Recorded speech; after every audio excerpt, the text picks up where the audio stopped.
Okay, everybody, welcome back to the podcast. Today I have a special guest and I'm very excited to talk with her. So go ahead, introduce yourself. Hi guys, my name is Monique Serra and I'm a photographer in Oregon. Amazing. What type of things do you photograph?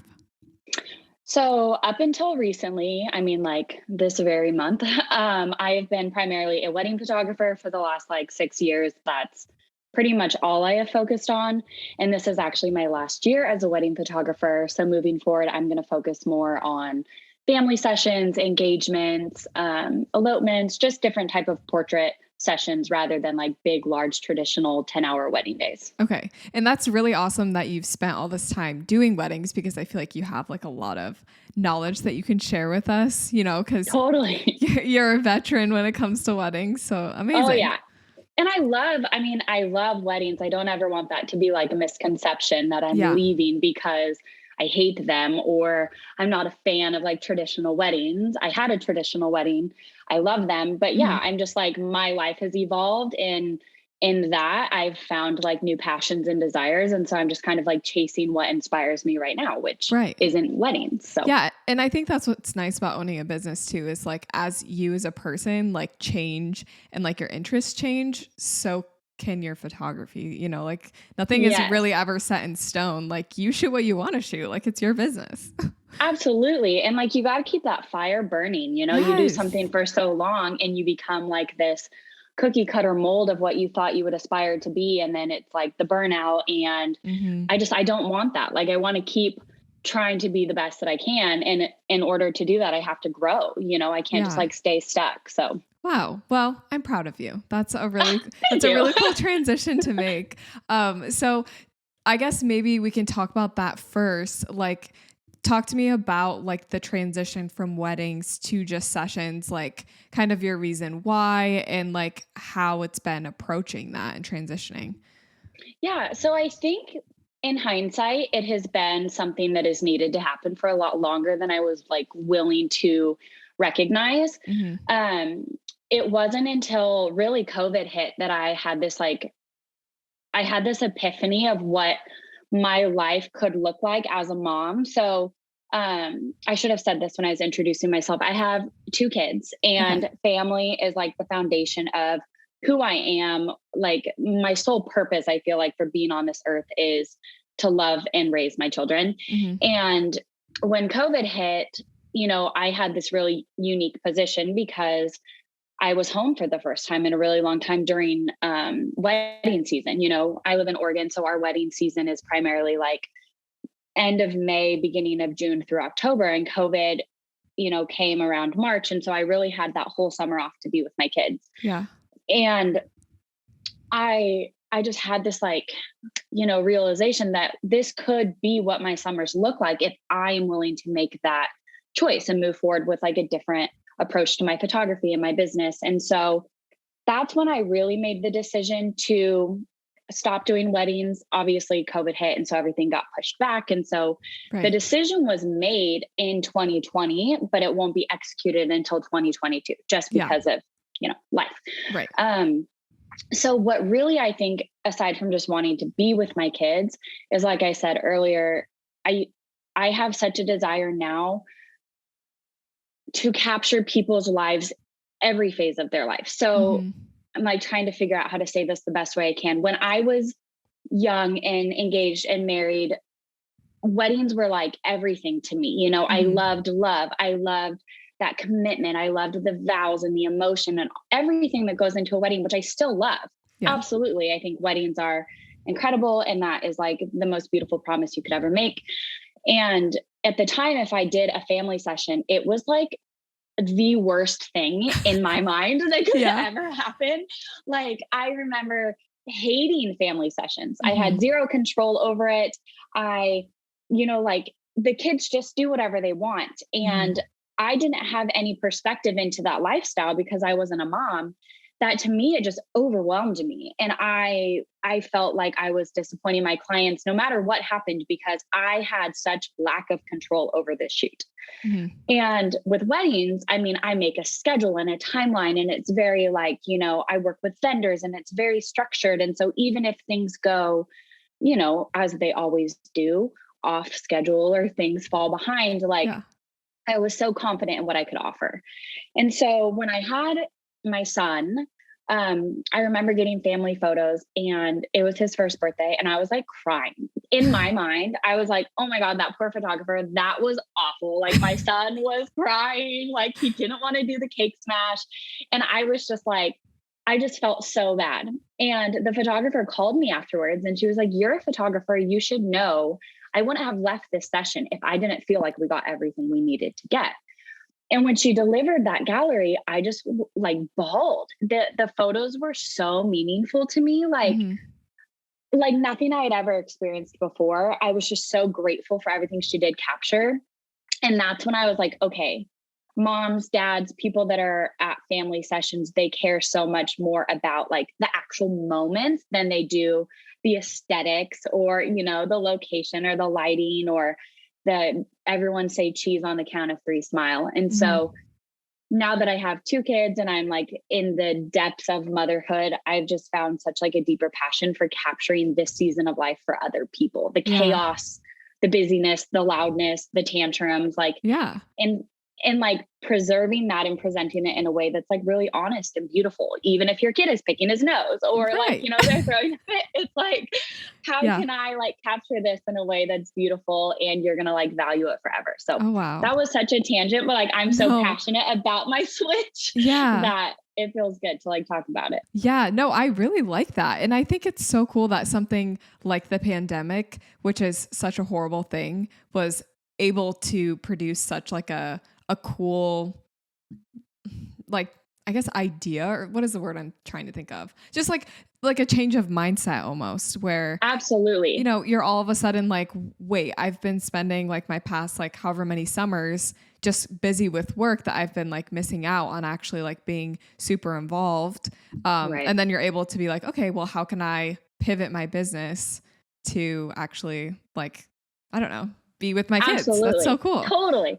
And it was just such a perspective shift. Like, I don't want to miss the moments. I'm capturing moments for other people. And in doing so, I'm missing my own moments. Like, Right. it was just this very humbling, like reminder that like life is so unpredictable and Hmm. days go by so fast. And like, how can obviously I'm not in a position where like I'm just not going to work. Like my husband and I, we have a two-income house. We both have to work, and that's just how it works for us. Hmm. And so it's not like I could just say, okay, this pandemic made me realize that I'm never going to work again. That wasn't an option for me. So it was like, how can I still work, still love what I do, but also not like resent my job for taking me away from like my everyday life? Right. Yeah. Sometimes I feel like I'm shooting so much and like I'm constantly using my camera that like when it comes to things happening for me, I'm like, I don't need to, bring my camera for Oh this. yeah. Like if I go Oh, on like I never. if I go on like a family trip, like I would say like maybe 2 years ago, I would have brought my camera and like got pictures of all of it and then edited it all for my family. And now I'm like, I'm okay. And it's kind of No, sad that, same. sometimes that's like what photography does to you. So it's good to put yourself in check and kind of realize when that's happening so you can adjust to make things better. Oh, yeah. Well, and I'm the same way for so long. Like my friends, my family, everyone just thinks that it's so crazy that like I will take my husband and my kids will go to Hawaii, we'll all do a family trip and I won't bring my camera. And Hmm. people are just like, that blows their mind.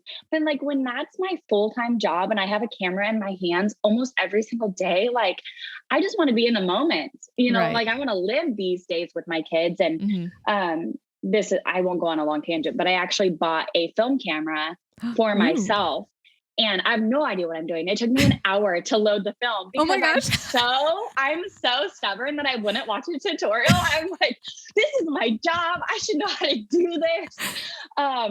But I bought a film camera and that's the only thing that I will take on trips. And Okay. so I really don't know what I'm doing. Like half of the shots don't turn out, but it's just so fun for me to like, again, fall in love with photography in a different capacity and like challenge myself. And now I use Mhm. it on my kids. And then it's like the excitement of getting a gallery, but I send in my like film and then I get the digitals. And so that's been fun for me. That's like my newest Yeah. adventure that I'm trying to do. Okay. I'm trying to like, I want to do film too. I think I like the idea of like taking photos and not really knowing how they're going to turn out, you know, like, and not Yes. having the ability to delete them or like take a bunch of shots until I get the perfect one. I think I like the mysterious, like, Oh yeah. you get what you get. It's like a surprise. It feels Like, like Christmas, yes. 100%. Yes. And it's just, you have to slow down. Like, Yes. that is the thing that's been so hard for me because I am the fastest shooter. I Hmm. mean, that is the number one thing I hear from any sort of like, if it's a wedding, like the mother or any shoot, it's like the dad, or I'm very, very fast. And I think that's because my husband hates getting his photo taken. So I just have that like in my brain. Yes. Like I'm you just have like, to do it okay, while he's smiling go for as one fast as second. I can. Yeah. And with the film camera, like focusing in itself is so challenging. Like it is Oh. so hard. And my kids are 3 and 6, so they're constantly moving. Hmm. And so it just really forces me to slow down. And I'm kind of like appreciating their moments through this lens. And it's like everything is slowed down and I'm just really focusing on them. And it's just like this beautiful way of kind of remembering and capturing what we're doing. Aw. Okay. Well, I love that. That's so cute. Let's talk a little bit about your like photography journey, like getting started. Just walk me through what that looked like. I'm always interested to hear how everyone starts because everyone's different, you know? Yeah. So I have no like photography background necessarily. I went to school to be a news broadcaster. So genuinely thought that I would be like an entertainment news host. Oh my Like that was gosh. my end goal. And so I studied that. I have a degree in electronic media journalism. And growing up, like, or even like in college, you know, in the party days, which I definitely didn't do, but I did do. I was like the girl that always had like that Walmart, like it was a bright blue point and shoot digital camera with like the automatic flash. And Hmm. I would be taking photos of everyone and then get it developed. And so like I always enjoyed taking photos of other people. Yeah. But when I was in college, my husband, he has a sister who's 6 years younger than him. Hmm. So when I was a senior in college, she was a senior in high school. And she had like sort of gotten senior photos taken, but it wasn't like she just didn't feel her best. You know, she was like a 17-year-old girl, just kind of like figuring out who she was. And Hmm. like we've all been there. And it just broke my heart. I remember her not feeling good in the photos and like not feeling confident or beautiful. And I just thought that I still think she's like the most stunning human I've ever met. And I just like had this like moment of complete blind confidence. I was like, I could take your senior photos, like literally having never taken someone's photos. Amazing. And I knew through my journalism program that I could actually rent cameras, any digital camera that they had, I could rent. And so I think I rented a Canon Rebel T2i, a two, because this was so long ago. Wow. I didn't even know a T2 existed. Yeah. Oh, it was, the glory days. And so I was like, I can take your photos, like, you know me. So if anything, it'll just be fun, you know?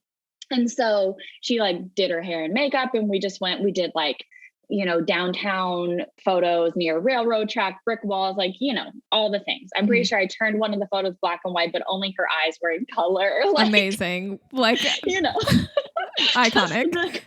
yes, clearly making a name for myself right away. And so we plugged the Canon into their TV at my husband's family house, and they had like a big screen TV, and we were just like looking at all of the raw photos on the TV. And my sister-in-law, I could just like see it in her. Like she was so emotional because she felt so confident in the photos. Like she just Aw. felt so beautiful. Mhm. And I just like, it still gives me goosebumps to have that like understanding that like that's a privilege that I had, that we have as photographers, is like to help other people see themselves the way we see them, the way that they were created, the way that like people are so, we see ourselves in a different way, right? Like we're so critical, and that's just how it is.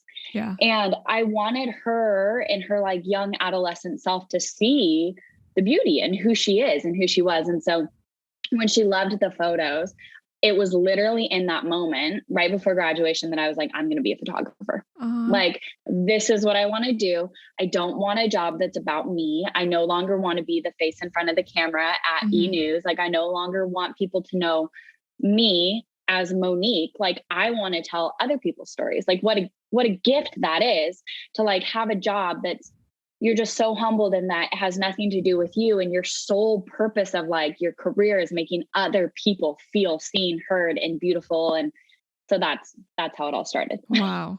That is so cool. I love how you look at it too. And it's cool that you started with a little bit more of like I want to be the face of this. Like, I want people to know me for me, Right. Yeah, it can be hard sometimes figuring out your career, but you really, as a photographer, are serving your clients. Like, that's your purpose. And I think that's why I like it too. Like, literally just hearing you say that, I'm like realizing like, oh, wow, I like that too. And I always teach that at workshops too. A question that I get asked, honestly, probably more than any ever in my entire, like any interview, podcast, workshop is, well, how do you stand out when there's so many photographers? Like that's what everyone says. And I always say, at the end of the day, it doesn't matter how many people are doing what you're doing if you're doing it differently. Like, your business will be successful if you have something to offer that not everyone else has to offer.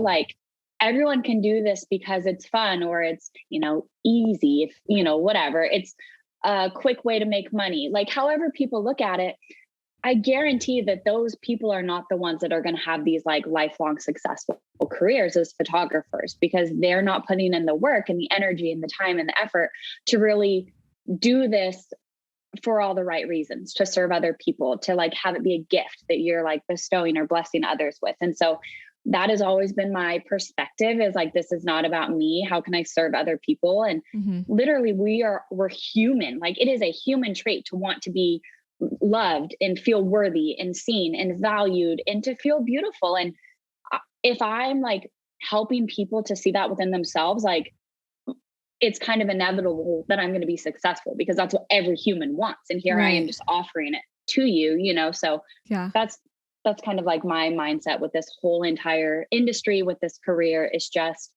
when you stop making it about you, which I get, like, your face has to be on your business. I'm not saying like you can't do this in like, a way where it's like, I am Monique Serra, but I'm Monique Serra, the photographer. That's what I do. It's not who I am. So you can kind of like differentiate that. Yeah. But when you make it about other people, I just think that your business is going to be so much more successful. Oh my gosh. Yes. So how did you book your first wedding then? Oh my gosh. Okay. So I saw this in your email. Yeah. And I kind of went back and forth of if I wanted to share the story, because I never have publicly shared this. I think that I said it one time at a faith-based like ministry retreat. Okay. Just because I'm like, what are the odds that this couple from 7 years ago finds this podcast and hears it? But I do think that it will be very helpful for people to hear. So I will give you like the Cliff Notes version of this. Okay. There was a couple that I went to high school with, and I was never friends with them. Like, I honestly didn't know them at all. And I think that they like saw my business on Facebook or something after I had taken like my sister's senior photos and just random little jobs like that. And they were getting married, and they did not have like a budget. It was just a very small like hometown wedding. And they reached out to me on Facebook and asked if I would do it for like $500.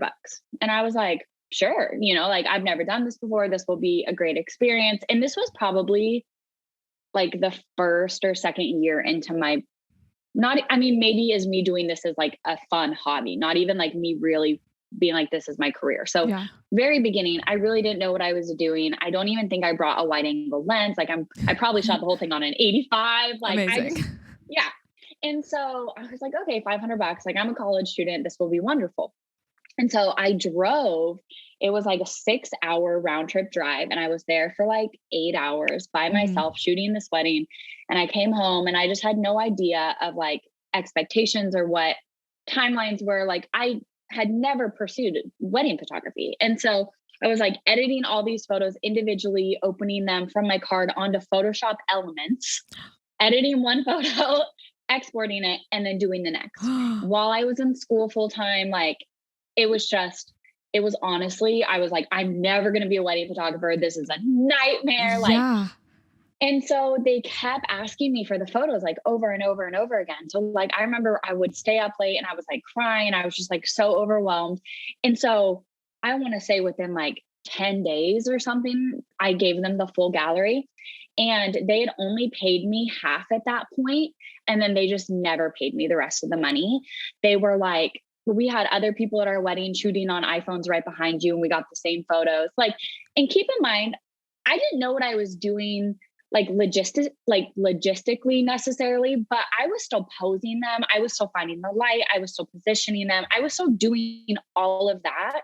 So the fact that all of these people behind me were getting like, quote unquote, the same photo, I was just broken. I was like, I put you there. I posed you. Yeah. So they never paid me. I ended up like trying to confront them several times. She never responded. And then her husband like left me an awful voice message that like made me cry. And I was like, for that being my first wedding, I delivered hundreds of images. I was genuinely proud of the photos. Like if I saw them now, I don't know that I would have the same like appreciation. Yeah. But at the time I knew how hard I worked, how like scared I was, how nervous I was, the fact that I drove all this way. I spent all this time with them. Like it was just really disheartening. And so I was like, I hate weddings. I'm never going to be a wedding photographer. Like this is just not for me. So that was my very first wedding experience ever. And from that point on, I did not take any more. Like if people asked me, I just said no. And then I think maybe 2 years later, I started second shooting or like associate shooting for other people. And then I fell in love with like wedding photography for what it is and what it could be. And, like loved the people I was working with. And so that's kind of when I decided to do it. Yeah. But it's funny. A situation like that can either motivate you to like keep going and like, prove them wrong basically, or it can completely hinder you and you're like, I'm never doing this again. And it definitely, absolutely. And I'm glad that you were still able to obviously get into weddings, but something like that for me, I might've just been like, game over. I'm done with photography. This is horrible. And it's so sad that had to be your first experience too, like. Oh yeah. And I think honestly, at the time, that was my initial reaction, is like, game over. Like, I am not cut out for this. Like, but I think with time and really like starting to meet other photographers just as friends, like going to workshops or retreats and like befriending other successful wedding photographers, I realized that there were so many things that I did wrong. Like, and this is why I teach, like why I want to tell this story and like teach other people about the lessons that I learned. Is just like protecting yourself. Like I should have had a contract, right? You should 100% be paid in full before the wedding. Like there were so many things that, I should have done to protect myself and I just didn't know. And I think I sort of took that experience and was like, what could I have changed to make that better? Obviously there were a ton of different things that went into it, but now it's just, I often forget that that was even a part of my story because I've just so truly moved on from it. I do often wonder if they like follow me or they see my work. And it's like, for the first like 4 years, I remember I was like, at some point, I'm sure they're going to apologize. Like, at some point they're going to and they were like, I won't get into it, but it was just, there were so many things that I'm like, how can like you do this how can you treat someone like this and be okay with it? Like I'm literally just this adolescent woman kind of figuring out what I'm doing in life. And I'm like bawling in my bedroom because you're making me feel like I'm not worthy when I just gave everything I have to you. Yeah. It was just so devastating for me. And so I would just like think, oh, someday they'll reach out someday, and I'm like, I wonder if they follow me. I wonder if they even know that this is like something that I fully pursued, or that, maybe their story even really propelled my business. Like, I don't know. So kind of along the same lines ish, do you feel like there was one moment in your like career, like getting started in photography that really slingshotted you from like, this is a hobby, like I'm just trying things out, to like, yes, this is my full-time job, like, or like, you know, really made your business grow? Is there any like one specific moment that comes to mind? Well, I would say like as far as the business part of it, I knew that I wanted to do this full time as a career when I was 7 months pregnant with my first son. That's kind of like in my mind when I was like, I'm going to do this. Mm-hmm. And then I did. I literally quit. Like I had a full time job at the time, quit it the next day and was like, I'm going to go into this. But I would say, really within my like the success of my business as like a photography business, I think really was just me putting the emphasis on other people. Like I already said this earlier, but Yeah. when I started photography, it was it was this industry that really was like people were sort of serving themselves, right? Like photographers, there was this hierarchy of photographers in the community. And not to say that this is like, I mean, it's not necessarily a good thing, but not to say that these photographers intentionally were being like, I'm so and so, like, look at me, look at my followers. Like, Yeah. not to say that that is, I don't even know who they are. You know, I just remember following these people. And at the beginning, I was like, oh, I'm going to put everything I have into social media. And like, you know, I'm going to be, my goal is to be like this quote unquote popular photographer. Like, I want to be, you know, like I want people to look up to me and I want people to know who Monique is. Yeah. And it was so self-serving in a way that was like, I was young. I was, you know, when you're young, I think that you are more selfish just in nature. Mm-hmm. And that is kind of what I thought photography to be like. Oh, it's this great job where you make money, but then like you get all this attention. And when that switched and I really was like, oh my God, like nobody actually cares who I am at all. Like I Yeah. could show up to a like engagement shoot wearing sweatpants and a baseball cap and it doesn't make a difference. Like it genuinely doesn't affect my job at all. Yeah. What I look like, who I am. And I cared less about, you know, people recognizing who I am as a person as being like, oh, you're Monique Serra, like, you know, you're so whatever it is, to, oh my God, I love what you do. I love the work you create. I love Yeah. how you tell people stories. Mm-hmm. So it's like my heart is still in my business, but my business has nothing to do with who I am as a person, as a human. It's like, yeah, my mind, my heart, my soul goes into my business, but it's all pouring that into someone else, not Mm-hmm. like wanting it poured into my own cup. Yes. And that's like the best perspective you can have in photography is like serving your clients. Like, how can I give my clients the best photos? Sometimes when I'm shooting, I catch myself being like, how can I grab the most like Instagram worthy moment? Like, how can I get like the most viral photo out of this session? When in reality, like my clients just want like the basics. Like they just want a basic engagement session. Like they just want cute photos of them. They don't want like me spending 30 minutes trying to get like this perfect shot with the sun angled perfectly, you know, like they just want like those things that they're going to remember, like that session, whether it's like families, weddings, whatever. So Right. like you're saying, taking the perspective off of you onto your clients, I think it just like, it helps your business like overall, like getting reviews, Absolutely. like client experience, like it all starts with that mindset of like, why are you doing this? Like if you're doing it to go ahead. I think when people hire, and this is like, this isn't my own idea. I've definitely heard this, but this is something I genuinely believe. Mm-hmm. So say someone is like searching your Instagram, you know, or someone is just on the hunt for an engagement photographer and they find your Instagram. I think people book us because they can see themselves in your photos, right? Yeah. Like they can somehow picture like, oh, that's us. Like, this is my family. This is my story. And so although like those Instagram worthy shots that go viral can be fun, they can be exciting, they can definitely like gain exposure, you know, when they go on like these photography accounts and stuff.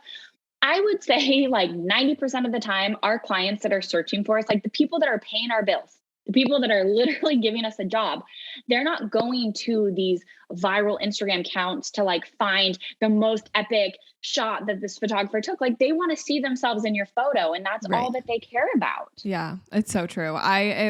I'm not a big fan of like photography feature pages only because it's like literally only photographers that look at them, you Well, know? and yes. And I remind people of that often. Like all these photographers that have a lot of followers, like don't let that trip you up into thinking that you're going to be less successful as them, because if a photographer has a lot of followers, like guaranteed most of their followers are photographers. Yes. And if your goal is to do this full time to make money, then you should be trying to get customers and clients, right? Like that Yes. should be your goal. So worry less about the followers and the likes, and focus more on targeting like the people that you're wanting to attract to book you, because Yeah. that is how your business is going to succeed. Right. Exactly. Like nobody has 20,000 potential clients following them, you Right. know, like No, it's not no, happening. definitely not. Or that it's like, yeah, I always think too, like when photographers talk about gaining and losing followers, often I'm like, well, if a couple is about to get married, I would for sure, like if I was getting married, I would follow a ton of photographers so that I could kind of see their work consistently over like several months. Yeah. And then once I booked my photographer or I got married, I would probably unfollow them, because Yes. if I wasn't a photographer, like I wouldn't want my feed to just be like other people's photos. Like we Right. appreciate and love that because it's our job. And we Mm-hmm. do see a photo as art, and we can kind of like put the pieces together of like composition and framing, and we can like love that and appreciate that. But if I just think like our goal should be targeting people, normal people that don't look like these, like what everyone expects is like your ideal client. It's like, let's take the label off of that. Let's totally remove the surface idea of what this person looks like. Yeah. And who is the person that you want to, like, you're telling their story. Nothing else matters. Like that is the point of our job, is to share their stories, to make them feel beautiful, and to give them a legacy to pass on, Right. when they're gone. That's it. That's why we're doing this. It's Not so because true. we want to be popular or, whatever other reasons people have. Yeah. Wow. I'm like amening over here. Just like lost in my thoughts about this topic. Okay. Let's move on to work-life balance, because you are a mom, but you're also a photographer, which is something that I am not. And so I think you have more knowledge on this subject than me, so we can talk through it a little bit. So just like walk me through, I guess, like your experience balancing the work and the home life. Like what does that look like? Just, yeah. Yeah. So I am just so passionate about like healthy boundaries in life in general. It's just something that I just really believe in, like protecting your own mental health. And like, I think that a lot of times photographers, I mean, I can't speak for everyone who owns a business, but like, I know that we do put ourselves last, right? Like that's what we've just been talking about this whole time. And so that can kind of get into an unhealthy pattern of, if you're feeling burnout, or if you're emotionally exhausted, or if you're struggling with any sort of like anxiety or depression, I think that it's too easy for us to kind of like put ourselves on the back burner and be like, well, I have to get this gallery out, or like there's this expectation of me, right? That like, it doesn't really matter what I'm going through. I just have to check off my to-do list and fulfill all of these expectations. And I think that's just really, really unhealthy for so many different reasons. But ultimately, I think the day that we stop being like this individual person, right? Like I said earlier, I am Monique Serra, and what I do is photography. Once I lose sight of who I am, and I'm just like this overall idea of like, oh, I'm just this factory. I just like mass produce these shoots and these photos, and I'm just like, doing the same thing day in and day out with no passion, no heart. When we get to that point, then everyone is suffering. Like we are suffering because we are mentally unwell. Our clients are going to suffer because there's no way, if you are mass producing every shoot and you're not putting any heart into it, that they are getting their best experience from you. Like there's absolutely no way. Yeah. And so with being a mom, and like my husband owns his own job too, we just have developed these really healthy boundaries that I like encourage everyone to implement into your own life if you can. So for me personally, that looks like having all notifications off of my phone, like every notification, Honeybook, emails, Instagram, any sort of notification that could come through my phone is disabled, because Okay. I am the type of person that if I get it, I am going to feel like I instantly have to respond, because like of my own ideas of how that makes me as a person, like, Yeah. oh, well, I don't want to make this person wait, or I don't want them to think that I don't care. Like, I have to just let go of that and not even see it. Okay. And then so this is just my own personal one. I don't have Facebook. I know a lot of people still like find a lot of value in Facebook, but for me, Facebook, and I don't want to like burn bridges by saying this, so I'm going to say it like gently, but a lot of the like photography community groups, I think, can be really unhealthy. Mm-hmm. I think that especially when I was, 6 years ago, it was not a lot of like support or like community. It just wasn't. It was Yeah. just not a healthy place for me to be. So I really took myself out of like all of those communities. Okay. Don't get me wrong, I genuinely believe in networking and like Yeah. human connection. And like some of my best friends are photographers that I only see like once every couple years, Mm-hmm. because it is healthy to have friends who get this job, who totally you can call and like talk to. But when it consumes your every single like second of your day, you're posting on Instagram, and then you are responding to emails, and then you're checking your Honeybook accounts, and then you're keeping up with Pinterest, and then if you have a TikTok and you're trying to stay up with the hashtags, and then you're like, oh shoot, I'm in this photography group and I have to like every person's post from the last day to stay relevant in this engagement group. Like, that is just so exhausting. Yes. Like, that, to me, that just feels so overwhelming. So I removed all of those sort of temptations in my life, and I just really stopped putting so much emphasis on like my worth in those social media platforms. Like, Right. if a post doesn't do well on my Instagram, like one day I can get 3,000 likes on a photo, and the next day I can honest to God get 300. And I just had to stop letting that affect how I valued my own self-worth and my own Yeah. work.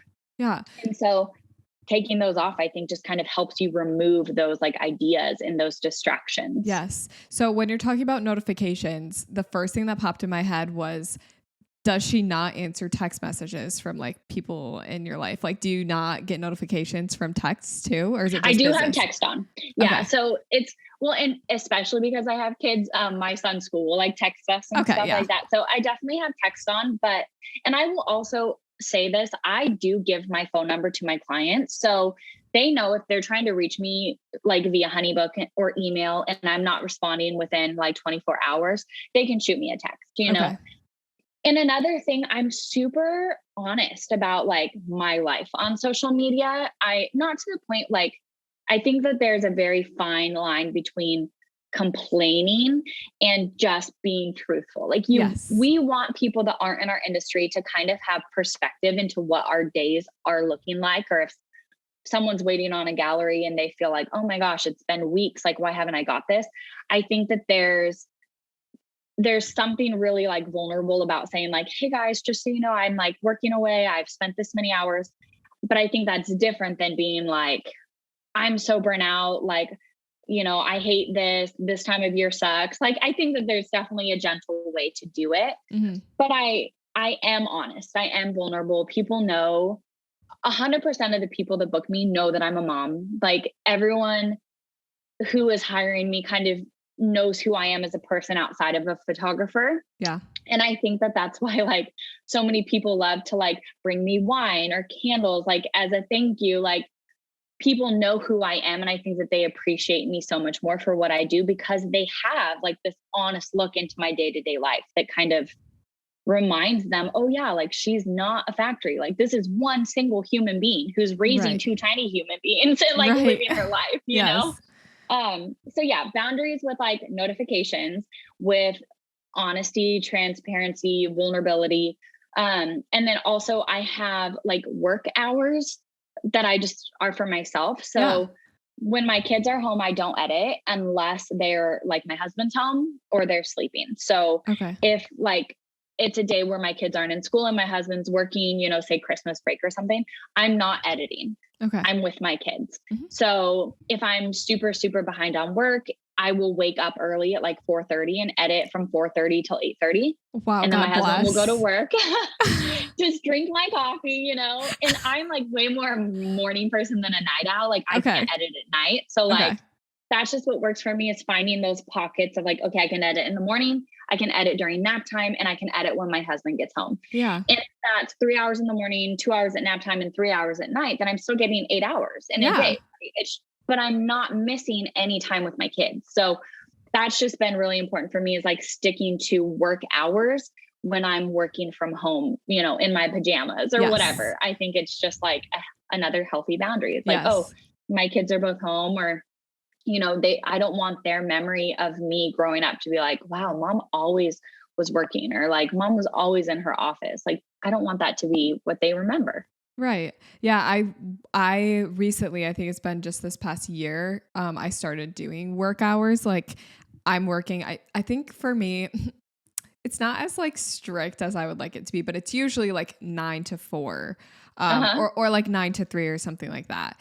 And like, it helps, like, seriously, like saying like, okay, I have to be working like this day, 9 to 4, just getting all my stuff done. Like, and then afterwards, like I won't work after 4 and I won't answer emails or anything like that. Exactly. And it's See, and nice. I think we lose that when we own our own business, right? Because everything is so accessible. It's like literally our phone is our computer Right. and we're home. And so I think if you don't have these healthy boundaries or these set work hours or whatever it is that works for you, Hmm. then you're never going to stop. Like, sure, maybe you're not consistently working all day, but like, did you actually ever get a break? If the first thing you do when you wake up is open your email, and then all day you're checking Instagram, and then you're responding to clients, or you're sending whatever, then you're sitting at your computer and you're editing, you're sending galleries, and then you have a photo shoot at night, and then you get home and you're like, oh, I got to get back on my emails. Like, when in that whole entire day were you not working? Right. Like, it doesn't matter if you're at home in your pajamas, like in the own comfort of like your office or whatever, but you're still working. Like, Yeah. people kind of forget, like, this is still a job very Right. much. And it's hard because with photography, it's something that I really love. Like I love to see the transformation of an edit or like how a shoot came together. But it is just like that where if you love it so much, you can keep working and like you don't feel tired, but then you do hit a point eventually where you're like, wow, I'm very tired. Like I have not I've not been working well. Like I've been working Right. literally all day. And then you Um, have nothing to give. So then, like, right. the session that comes after that, it's like, even if you're not aware of it, you're 100% going to edit that gallery differently than the one that you edited when you were like still in love with it, when you still had like your fire burning because you were passionate about what you were doing. Like, Yeah. it all comes back to like, why are you doing this? Probably because you love photography, right? Or you love human connection. So don't lose sight of that, especially at the end of the year. I think every single photographer right now is drowning, and I totally get it. And so Yeah. I'm like such a firm believer in like, okay, well, if you can take one night off and go on a date with your husband, get a massage, go to Target, whatever it is, just completely unplug, go do something for yourself. And then tomorrow come back to this so that you're not just like resenting these clients or this gallery or, whatever it is. Like, Yeah. you don't want to lose your love for it, because that's when like your whole brand is going to be stripped away from you. Yeah, it definitely helps to come back to galleries with like fresh eyes almost. I know if I'm struggling with like the lighting in a gallery or something, specifically at weddings, like sometimes just the lighting, like I'm Oh like, yeah. Why was I shooting like that? Like, why was I doing that? Um, Or like a ceremony you have no control over it. You're like, right. could someone have told them that they should have turned around? Like, Oh my gosh. Don't even get me started on like things that I cannot control because it's overwhelming. But when you're editing things that you're like, I just don't love this, or I'm just not like passionate about this one specific lighting, whatever, like it helps to go away even for like a full evening and come back to it like the next day, especially if it's not like if the gallery's due in 3 days, like spend some time editing, take a break. take a step away from it and then come back, because I do that sometimes and I'm like, wow, I was editing so green like all Oh, yesterday. yes, I do that too. Also, I think you kind of, when you do that, when you take a step away and you like when we're editing, we're so just like in this, okay, next, do Yeah. all of our settings next. Yes. And I think that we are really only viewing our images as our work. Like, these are our photos. This is how I'm editing it. This is the aesthetic. I think sometimes when you step away and you come back, say you still don't love a photo, like it's still maybe your least favorite photo in the entire gallery. I think you can have a more clear, like honest perspective of, well, I think the client will love this because like she looks beautiful, or Right. like, look how he's looking, like whatever it is. I think when you can kind of step back from the photographer in you and being like, this doesn't represent my like edit, this doesn't look like my normal work, because sometimes it won't. Like if you're shooting at a dark waterfall or you're shooting at like a beautiful desert, like they're going to be different. And so I think realizing, oh wow, like they're going to love this, or like I always do this, could they hang this up in their house? So even if I don't love the photo, I'm like, I could picture this in someone's house right now, or like in a gallery, or I could picture their grandkids looking at this specific image that aesthetically drives me insane, but like the storytelling is beautiful. Yeah. Yeah, that's so true. It's so good to look at the photos from the client's perspective. I think I was talking about it earlier a little bit, maybe I wasn't. But when you're doing like session after session, sometimes it just feels like, okay, I'm doing literally the same thing every single day, especially in like August for me. I start to feel like this, where it's like, I am shooting like a couple every single day, and I feel like I'm doing the same poses and I'm doing everything the exact same. But you do have to think of it from the client's perspective. Like they booked a session with you, like maybe they've never had photos done before. And like, they want like all of this, like they want the engagement session experience. Like they want that. And that's why they booked you, right? Because they love what you offer. And you could have offered that literal same location, lighting, poses to 20 other couples, but that's not them. And they don't care. Like they just want them in the photos. And so, I think that's like a really good reminder for people too, is like, it doesn't, and you don't have to post every single photo you take on social media. I tell people this all the time too. Like, no. Yeah. So if you're like, oh, this session looks like all of my last whatever dozen, maybe don't share that one because you don't want it, because you personally as a photographer don't want all of your work to look the same. But know that your client, like to them, that's the first time that they have had these photos. This is the first time maybe they've done this pose. They've been to this location. They've had a sunset shoot. Like if we put it back to, they're the ones paying us and trusting us, right? This is all for them. Yeah. Then it doesn't really matter, like if you've shot 25 other people in the same exact spot. Right. It's so true, because like if you don't feel like, okay, I've shot at the same waterfall, like just put your ego behind you and just like post like another location. Like it's not that hard. Or like you'll have someone come along who wants a different location eventually. Yes, absolutely. But or do a free like you yourself can do a free shoot, right? Yes. Like if you are dying to have different content, then call up your best friends and be like, I need you to model for me. I do that all the time. Well, not anymore, but I did when I was like building my portfolio. Right. Literally, if you look back on my Instagram from the very beginning, you're probably going to see my same 4 best friends like over and over and over and over again. That's amazing. So I wanted to ask you one last question, kind of like, I feel like in summary of like specifically your wedding career, what is like the biggest, like some of the biggest lessons you've learned from doing weddings specifically? Ooh, I've never been asked this. The first thing that comes to mind is just be overly confident. Like even if you are not, just exude confidence.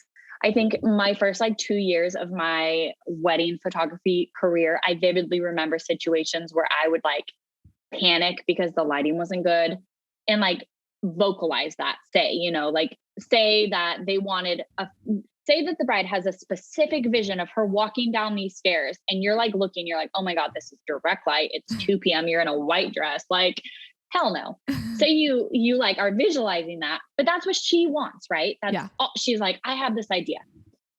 I would say be so confident in what you can offer and just make them feel heard. And if that's what she wants, I would like, if I were to do that right now, I'd be like, oh my God, yes, you're so right. I saw those stairs and I thought they were so beautiful. Like the texture on, like, who cares if that's the worst photo that you take? if that's what she wanted, like she would probably love it, or she'll be like, oh, that was my idea, that sucked, you know, Right. and Like then the why blame still, why did I think that? yes.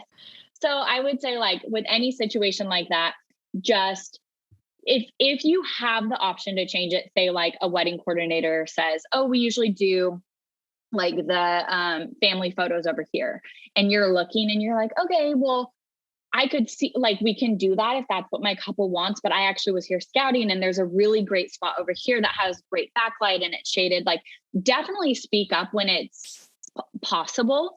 But if there's a situation that you literally cannot control, just go in it with all the confidence that you can muster up, because that's, they just want to feel calm, right? Like our couples just want to feel calm.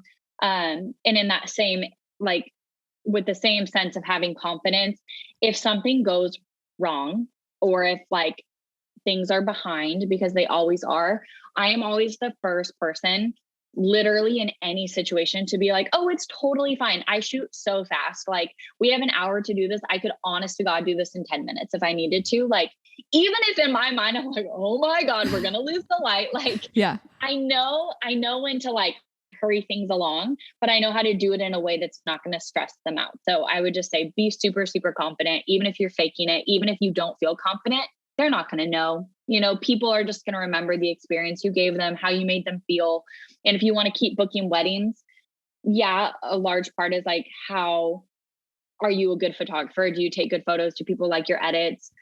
But also I would say an equal part of that success is just, do people like working with you? Because when you're a wedding photographer, I would say 90% of my weddings are not booked because of my social media. It's because, oh, my husband was a groomsman in a wedding that you shot 2 years ago and said you were the funnest photographer that him and the groomsman have ever worked with. You know, like people remember how you made them feel. And if the wedding day is going, if every single thing's going wrong and everyone is stressing out and the mother is freaking the F out, but you're there with like a level head and you're like, this is so beautiful. Like you're going to love these photos. Like they're going to remember that you were their sense of calm and peace and confidence. Yes. Confidence is literally key. Even if you're just doing like family photos or engagement photos, like that confidence of like posing people, like nobody wants to like stand there and be like, okay, what do we do next? You know, absolutely. Like just the confidence to like take over and direct people and literally just like do things. I think that's just a huge like part of being a photographer in general. Like I know if I hired someone, I'm not hiring someone that doesn't like take control, isn't confident. Like, right. Yeah. Taking control is like, I mean, yeah, 100%. Also, I would say like giving compliments. I don't even know how to say that to not sound like corny, but yeah. Could you imagine if someone's taking, because here's the truth. We are all going to take photos that we literally hate. And we're like, what was I thinking in that photo? Right. Yeah. But like, if I take that photo at a family shoot and I'm in my head, I'm like, oh my God, that is awful. Out loud, I'm going to say, okay, guys, we got the shot. That was perfect. Now let's move things up a little bit. Or like, say I can tell that someone is feeling insecure in how I posed their body.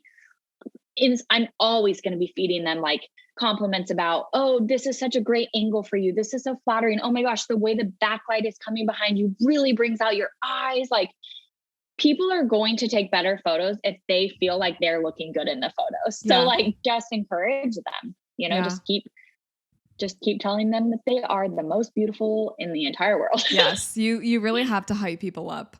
I've not dealt with, but I've like had clients who are a little bit more introverted and not as comfortable in front of the camera.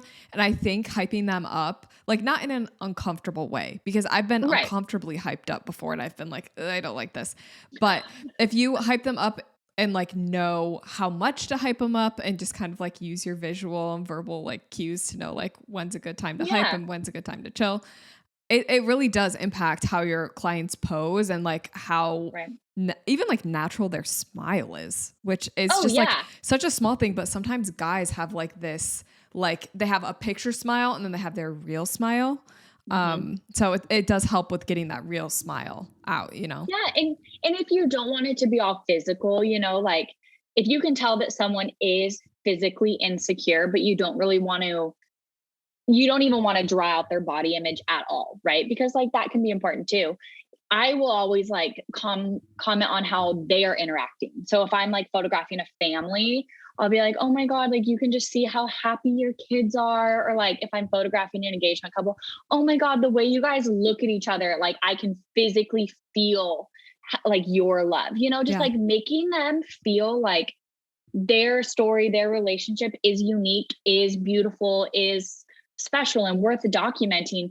I think that in itself will make them more comfortable. It doesn't even have to be like, oh my God, you have the best butt I've ever seen. No, right. Oh, that's amazing. I think that's a good note to end on because you've given us so many golden nuggets of info throughout the whole episode. So before we just like sign off, peace out, tell me a little bit about what you have up and coming in your business and where people can find you on Instagram, all that stuff. Oh, okay. First, thank you so much for asking me to do this. Of course. I'm so honored. Like I wanted to make sure that I said that because this is like very humbling and I'm super grateful. And then, so my social media is just Monique Serra Photography. And let's see, what do I have coming up? So I take every winter off, which is another healthy boundary for me. So I take every December, like typically the second week of December through the end of February. So I take 3 full months off of shooting. It takes me about 8 weeks to get caught up on editing. So it's not like I'm not working, but it's really just focusing on what I have to do, seeing my checklist, like my to-do list go down and just really being able to like focus on that and then do nothing and just rest and recharge. And then I have 2 weddings next year that will be my official last 2 that were COVID reschedules. And then from there, I don't really know. Next year is a lot of family sessions, a lot of people whose stories I've been telling for like 6 years that just keep coming back to me and just getting to like watch them grow and hopefully more workshops if like, things keep getting better in the world. Yes. Like, that's what I love is hopefully more workshops and being able to do like community conferences, networking events, stuff like that. I just love being around like other humans, other photographers, other like creatives. Yes, same. I'll be keeping an eye out for all of your community stuff because I literally just love connecting with others and just I just like to see like what like other photographers are up to too. So yes, definitely. And networking is so important too. So. Yes, it 100% is. If not like for your business, but just like emotionally. It's good to just for like sure. meet other people to vent to. Yes, we should. I think every photographer needs to do this like non-work workshop where we all just like have dinner and drink and just hang out and talk about like, the business. And then that's it. There's no work. It's basically just a photography hangout at that point. Yeah, literally. Amazing. Cool. Well, thanks again for coming on the podcast. It was so great meeting you virtually and talking with you. Expose my mind to clarity. Oh, my spirit shudders. Capture the moment, to keep my sanity. And the wisdom rushing in. So much clearer now. Getting a little bit hard.